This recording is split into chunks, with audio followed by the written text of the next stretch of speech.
Fox News alert. There's a manhunt underway for the shooter who left 2 dead and 9 wounded at Brown University Saturday. Students were holding a study session for finals when a masked man entered the lecture hall armed with a long gun and started firing. Here's an eyewitness. I was standing in the front, so as soon as he walked in, he immediately saw me and I immediately saw him. And then I look to my right and I see a bunch of students running down the stairs, running out the door, jumping on the ground, just whatever it takes to stay alive. When I saw him, I saw a gun. I genuinely thought, like, okay, this is the end of the road for me. That guy and about 20 other students ducked behind a long desk inside the auditorium and just waited for the gunshots to stop. The AP says around 40 rounds were fired. This went down around 4:05 Saturday afternoon in Rhode Island. Brown University didn't send out an alert until 17 minutes later, telling students to shelter in place.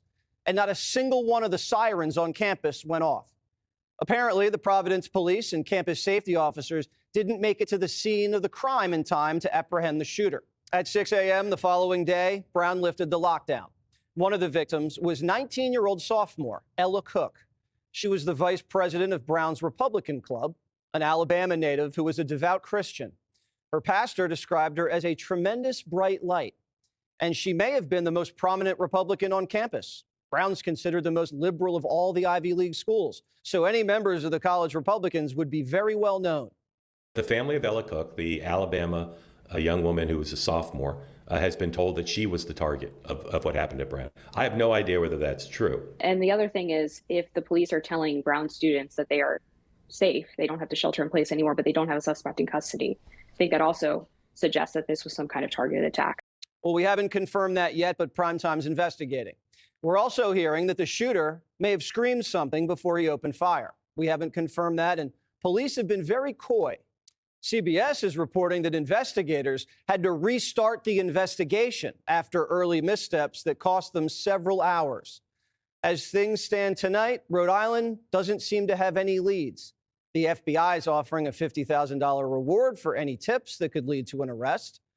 And moments ago, officials held a presser to release new images of the suspected shooter, sporting all black threads with a beanie and a face mask, walking on a sidewalk in the vicinity of the shooting.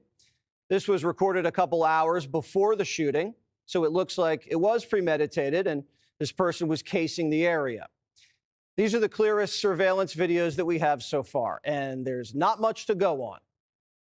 All I can say is we can probably rule out a black guy. We're looking at a chubby, white, Hispanic, or Muslim male, about medium height. Even with the new surveillance out, the police won't tell us anything. Welcome back, guys. This story is deeply disturbing, and the first thing that needs to be said is that what happened at Brown University should never happen anywhere, especially not on a college campus where students are supposed to feel safe while studying and building their future. 2 people are dead, 9 others are wounded, and an entire university community has been shaken to its core. No political argument, no institutional excuse, and no press statement can change that reality. According to reports, this shooting happened during a normal study session. Students were sitting in a lecture hall, focused on their work, when a masked person walked in and opened fire. Imagine that moment.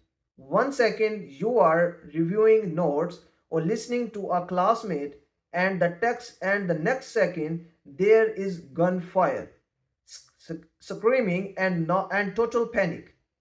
Eyewitnesses described chaos, people diving under desks, hiding behind seats, and trying to escape without knowing where the danger has coming from. That kind of trauma does not disappear when the news cameras leave. What makes this situation even more troubling is how slowly the system responded. Brown University reportedly sent over an alert 17 minutes after the shooting began. 17 minutes is not a small delay in an active shooter situation. In those moments, every second matters. Students rely on alerts to know whether to run, hide, or lock down.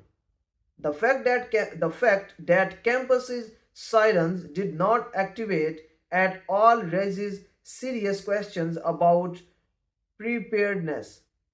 If an emergency system does not work during a real emergency, then what is it really there for? Then there is the issue of law enforcement response. Reports say that campus safety and Providence police did not arrive in time to catch the shooter.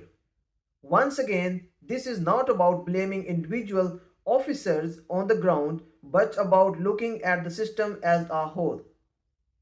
Was there confusion about jurisdiction? Was communication unclear? Were protocols followed properly? These are fair questions and they deserve honest answers, not vague reassurances. The identification of one of the victims has added another layer to this tragedy. 19-year-old Ella Cook, a sophomore, was reportedly the vice president of Brown's Republican Club.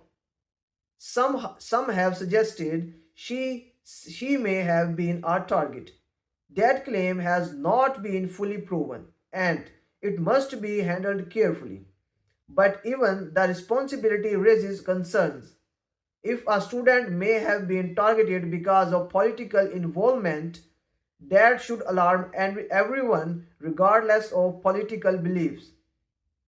Universities are supposed to be places where ideas are debated, not places where students fear violence because of their views. Days after the shooting, authorities still have not identified or arrested a suspect. That alone is deeply unsettling. The longer a shooter remains at large, the more fear spreads not just on campuses but across the city. Adding to the confusion was the report that an early attempt to detain a person of interest turned out to be mistake. Errors happen in fast-moving investigations, but each misstep damages public trust and makes people question whether leaders are truly in control of the situation. One of the most confusing aspects is the lack of clear surveillance footage. Brown University reportedly has more than 800 security cameras, yet so far no clear video has been released showing the shooter entering or leaving the building. That does not automatically mean the footage does not exist, but it does raise questions. Were cameras not working? Were angles blocked? Or is the footage being withheld for investigative reasons? If it is the last reason, officials need to explain that clearly. Silence only fuels suspicion and frustration. The criticism direct at Brown University's leadership and city officials is growing, and not without reason. Public statements from the university president, the mayor, and other officials have been described as lacking detail and urgency. In moments like this, people are not looking for polished language. They are looking for clarity, accountability, and leadership.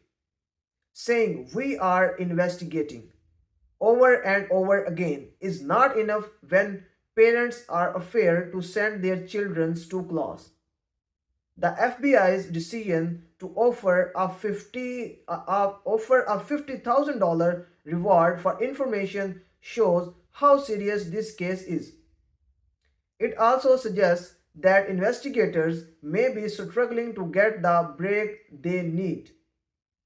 Rewards can be effective, but they also signal discretion.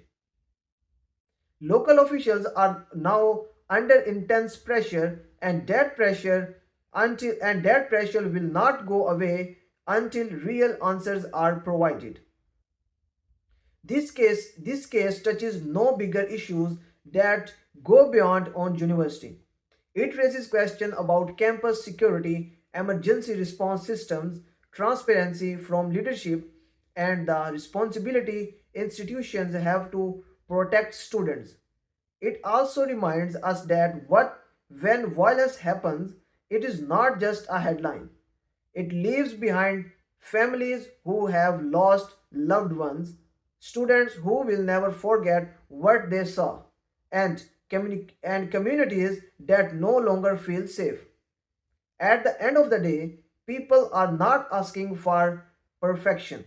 They are asking for honesty, competence, and accountability.